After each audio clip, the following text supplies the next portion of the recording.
Important എന്ന് നമ്മൾ വിശ്വസിക്കുന്ന നമ്മുടെ ഇന്ത്യൻ ആർമിയുടെ, നമ്മുടെ എംബസികളുടെ, അമേരിക്കൻ എംബസിയുടെ പേരും സീലും അവരുടെ ഇൻസിഗ്നയും ഫോർജ് ചെയ്ത് ആ ഡോക്യുമെൻറ്റ്സ് ഉണ്ടാക്കി ആണ് ഈ വണ്ടികളെല്ലാം പലതരത്തും രജിസ്റ്റർ ചെയ്തിട്ടുള്ളത്.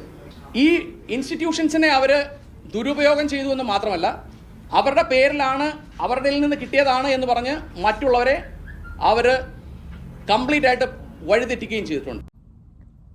അപ്പോൾ ഓപ്പറേഷൻ നാംകൂറുമായി ബന്ധപ്പെട്ട് നമ്മുടെ കസ്റ്റംസ് കമ്മീഷണർ പറഞ്ഞ വാർത്താ സമ്മേളനത്തിലെ ചില ഭാഗങ്ങളാണ് നിങ്ങൾ ആദ്യമായിട്ട് കണ്ടത്. ഇത് തന്നെയാണ് ഇന്ന് കേരളത്തിലെ പ്രധാനപ്പെട്ട ഒരു ചർച്ചാ വിഷയം എന്ന് പറയുന്നത്. അനധികൃതമായി നമ്മുടെ ഭൂട്ടാനിൽ സൈനികർ ഉപയോഗിച്ച വാഹനങ്ങൾ അവിടെ അതിൽ നിന്ന് ഹിമാചൽ പ്രദേശിൽ എത്തിച്ച് അവിടെ വ്യാജമായി രജിസ്റ്റർ ചെയ്ത ശേഷം കേരളത്തിൽ എത്തിക്കുകയും അത് വിൽപ്പന നടത്തുകയും ചെയ്തു എന്നുള്ളതാണ് കുറ്റം. അതിൽ പ്രധാനപ്പെട്ട നമ്മുടെ ദുൽഖർ സൽമാനെതിരെയും അതുപോലെ തന്നെ പൃഥ്വിരാജ് അടക്കമുള്ള നടന്മാർക്കെതിരെയും ഇപ്പോൾ കസ്റ്റംസ് അന്വേഷണവും അതുമായി ബന്ധപ്പെട്ട പരിശോധനകളെല്ലാം നടത്തി വരികയാണ്. അതിൽ പ്രധാനപ്പെട്ടത് നമ്മുടെ ദുൽഖർ സൽമാൻ്റെ വീട്ടിൽ നിന്നും ഏകദേശം 2 വണ്ടികൾ അവർ ഇപ്പോൾ കസ്റ്റഡിയിലെടുത്ത് കൊണ്ടുപോയി എന്നുള്ളത് തന്നെയാണ് പ്രധാനപ്പെട്ട ഒരു വാർത്ത.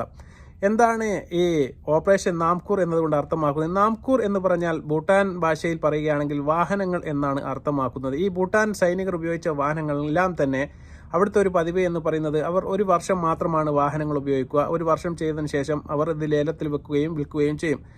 ആ സമയത്ത് ഈ ഇടനിലക്കാർ അവിടെ നിന്ന് ചുടുവിലക്ക് ഈ ലേലത്തിൽ വാഹനങ്ങൾ വിളിച്ചെടുക്കുന്നു. അതിനുശേഷം ഇന്ത്യയിലേക്ക് കടത്തിയ ശേഷം ഹിമാചൽ പ്രദേശിലെത്തിച്ച് ഇവിടെ വ്യാജമായിട്ട് ഈ അമേരിക്ക എംബസിയുടെയും ഇന്ത്യൻ എംബസിയുടെയും ആർമിയുടെയും എല്ലാം പേര് വ്യാജമായ സീലുകളും മറ്റു കാര്യങ്ങളും എല്ലാം ഉണ്ടാക്കിയ ശേഷം രജിസ്റ്റർ നടത്തുന്നു.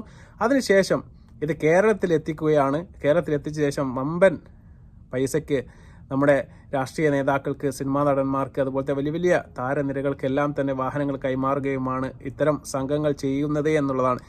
യഥാർത്ഥത്തിൽ പറയുകയാണെങ്കിൽ ഇത്തരം മാഫിയയുടെ ചില പ്രവർത്തനങ്ങളിൽ നമ്മുടെ താരങ്ങൾ പെട്ടുപോയോ എന്ന് സംശയം ഉണർത്തുന്ന രീതിയിൽ തന്നെയാണ് കാര്യങ്ങളെല്ലാം മുന്നോട്ട് കൊണ്ടുപോകുന്നത് എന്നുള്ളത് സത്യമാണ്. ഏകദേശം ഇത്തരത്തിൽ 150-ൽ പരം വാഹനങ്ങളാണ് ഇന്ത്യയിലേക്ക് കടത്തിയത് എന്നാണ് ഇപ്പോൾ കണക്കാക്കപ്പെട്ടിരിക്കുന്നത്. അതിൽ തന്നെ 20 എണ്ണം നമ്മുടെ കേരളത്തിലേക്കും എത്തിച്ചിട്ടുണ്ട് എന്നുള്ളതാണ് കസ്റ്റംസിന് കിട്ടിയ പ്രധാനപ്പെട്ട രഹസ്യാന്വേഷണ വിവരം എന്ന് പറയുന്നത്. അതിൻ്റെ അടിസ്ഥാനത്തിൽ തന്നെയാണ് അവർ ഇന്നലെ പരിശോധനകൾ നടത്തുകയും അതുമായി ബന്ധപ്പെട്ട് ചില വാഹനങ്ങൾ കസ്റ്റഡിയിലെടുക്കുകയും എല്ലാം അവർ ചെയ്തു എന്നുള്ളതാണ്. അദ്ദേഹത്തിൻ്റെ ഈ വാർത്താ സമ്മേളനവും ഇപ്പോൾ ചെറിയ പ്രശ്നങ്ങളിൽ കലാശിക്കുന്നത് നമ്മൾ കണ്ടു. അദ്ദേഹം വാർത്താ സമ്മേളനം നടത്തിക്കൊണ്ടിരിക്കുന്ന സമയത്ത് തന്നെ മേലുദ്യോഗസ്ഥൻ വിളിച്ചുകൊണ്ട് വാർത്താ സമ്മേളനം നിർത്താൻ ആവശ്യപ്പെടുന്നത് നമ്മൾ കണ്ടു. Sir, already going on, sir.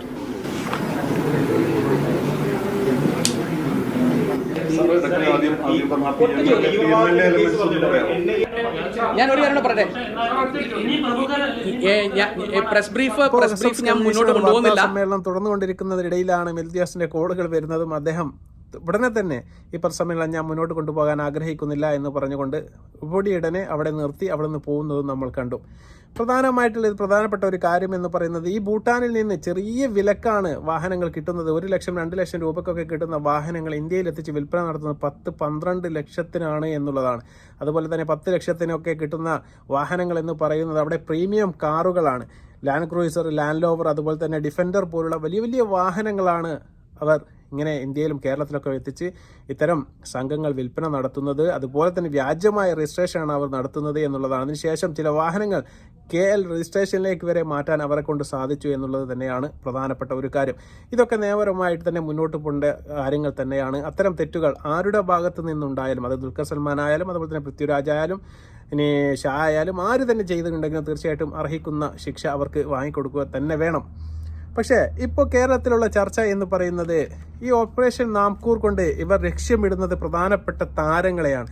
അതിൽ പ്രധാനമായി നമ്മൾ ഉന്നയിക്കുന്ന ഒരു ആക്ഷേപം എന്ന് പറയുന്നത് പൃഥ്വിരാജിൻ്റെ നമ്മുടെ എമ്പുരാൻ എന്ന് പറയുന്ന ഒരു സിനിമ കേരളത്തിൽ റിലീസായതിനു ശേഷമാണ് ഇത്തരത്തിൽ അദ്ദേഹത്തിനെതിരെ ഇവിടുത്തെ നിയമ സംവിധാനങ്ങളായ ED ആയാലും ഇപ്പോൾ കസ്റ്റംസ് ആയാലും പല സംവിധാനങ്ങളും അദ്ദേഹത്തിനെതിരെ ആദായ നികുതി വകുപ്പായാലും എല്ലാം നീങ്ങുന്നത് നമ്മൾ കണ്ടു. അതിന് പ്രധാനപ്പെട്ട ഒരു കാരണം എന്ന് പറയുന്നത് ഈ എമ്പുരാൻ സിനിമ എന്ന് പറയുന്നത് ശരിക്കും 100% നമ്മുടെ കേന്ദ്ര സർക്കാരിനെ വളരെ രൂക്ഷമായ രീതിയിൽ വിമർശിക്കുന്ന ഒരു സിനിമ തന്നെയായിരുന്നു. അതിൽ തന്നെയായിരുന്നു BJPയും അതുപോലെ തന്നെ സംഘപരിവാർ ശക്തികളും എല്ലാം തന്നെ ഈ പൃഥ്വിരാജ് എന്ന് പറയുന്ന സിനിമാ നടനെതിരെ നീങ്ങുന്നതും നമ്മൾ കണ്ടു. അത്തരത്തിലുള്ള ഒരു പ്രശ്നത്തിന് ശേഷമാണ് ഒരു ഗൂഢ നീക്കം ഇത്തരം ഒരു നടനെ ഇല്ലാതാക്കാൻ വേണ്ടിയിട്ട് അത്തരം ഭാഗങ്ങളിൽ നിന്ന് ഉണ്ടാകുന്നുണ്ടോ എന്ന് ആരെങ്കിലും സംശയിച്ചു കഴിഞ്ഞാൽ തീർച്ചയായിട്ടും ഇല്ല എന്ന് നമുക്ക് പറയാൻ വേണ്ടി സാധിക്കും. അതുപോലെ തന്നെയാണ് അത്തരത്തിൻ്റെ ഭാഗമായി പോയതാണ് നമ്മുടെ ദുൽഖർ സൽമാനും. മമ്മൂട്ടി അടങ്ങുന്ന ദുൽഖർ സൽമാൻ അടങ്ങുന്ന സംഘം ഒരു പക്ഷേ അദ്ദേഹം ഒരു മാർക്സിസ്റ്റ് അനുഭാവി ആയതുകൊണ്ടും അദ്ദേഹം കേരള സർക്കാരിൻ്റെ ഒരു ഭാഗമായി നിൽക്കുന്നു എന്നൊരു തോന്നൽ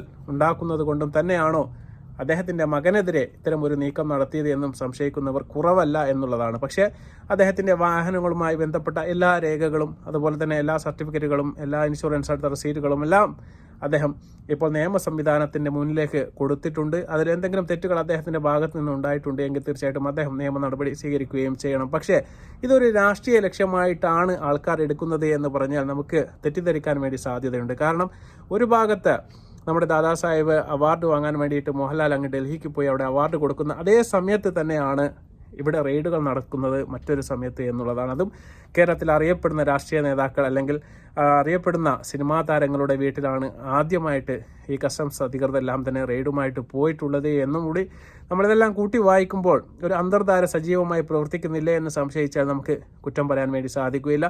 ദുൽഖർ സൽമാൻ വ്യാജമായിട്ട് രജിസ്ട്രേഷൻ നടത്തി എന്നൊക്കെ പറഞ്ഞുകൊണ്ട് ഇപ്പോൾ അതിനെതിരെ അന്വേഷണം വരെ കസ്റ്റംസ് പ്രഖ്യാപിച്ചിരിക്കുകയാണ്. തീർച്ചയായിട്ടും അന്വേഷണം നടത്തട്ടെ. അദ്ദേഹത്തിൻ്റെ ഭാഗത്ത് നിന്ന് എന്തെങ്കിലും തെറ്റുകളോ പാകപ്പിഴകളോ സംഭവിച്ചിട്ടുണ്ടെങ്കിൽ തീർച്ചയായിട്ടും അദ്ദേഹം അതുമായി ബന്ധപ്പെട്ട് അന്വേഷണം നേരിടുകയും ശിക്ഷ അനുഭവിക്കുകയും എല്ലാം ചെയ്യണം. അതിലൊന്നും നമുക്ക് യാതൊരു തർക്കവുമില്ല എന്നുള്ളതാണ്. ഈ കേരളത്തിലെന്ന് മാത്രമല്ല എല്ലാ സംസ്ഥാനങ്ങളിലും ഈ സിനിമാ നടക്കും രാഷ്ട്രീയമാർക്കും എല്ലാം വണ്ടിയോട് ചില ആൾക്കാർക്ക് പ്രത്യേക ഒരു ക്രേസാണ്. അതുപോലെപ്പെട്ട ഒരാളാണ് നമ്മുടെ ദുൽഖർ സൽമാൻ. അതുപോലെ തന്നെ നമ്മുടെ മോഹൻലാലിൻ്റെ ആൻ്റണി പെരുമ്പാവൂർ ഈ അടുത്തിടെ അദ്ദേഹത്തിൻ്റെ ഇഷ്ട നമ്പറായ 2255 എന്ന ഒരു നമ്പർ സ്വന്തമാക്കാൻ വേണ്ടിയിട്ട് കേരളത്തിൽ നിന്ന് അദ്ദേഹം 3,20,000 രൂപയ്ക്കാണ് ആ നമ്പർ അദ്ദേഹം വിളിച്ചെടുത്തത് എന്നുള്ളതാണ്.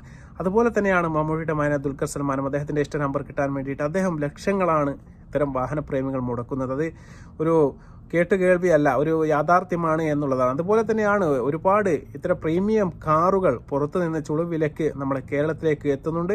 അത് കേരളത്തിൽ അവർ വിൽക്കുന്നത് വലിയ വിലക്കാണ് എന്നുള്ളതാണ്.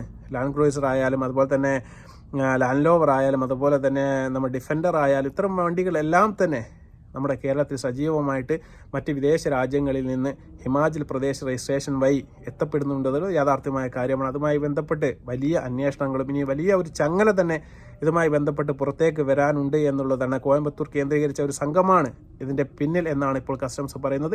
അതുമായി ബന്ധപ്പെട്ട അന്വേഷണങ്ങളും മറ്റ് നടപടികളുമായി മുന്നോട്ട് പോവുകയാണ്. തീർച്ചയായിട്ടും അത്തരം കാര്യങ്ങൾ വരും ദിവസങ്ങൾ പൂർണ്ണമായിട്ട് നമുക്ക് പുറത്തു കൊണ്ടുവരാൻ വേണ്ടി സാധിക്കുമെന്നാണ് അവർ പറയുന്നത്. തീർച്ചയായിട്ടും അത്തരം കാര്യങ്ങളിലേക്കൊക്കെ നമുക്ക് കടക്കാം.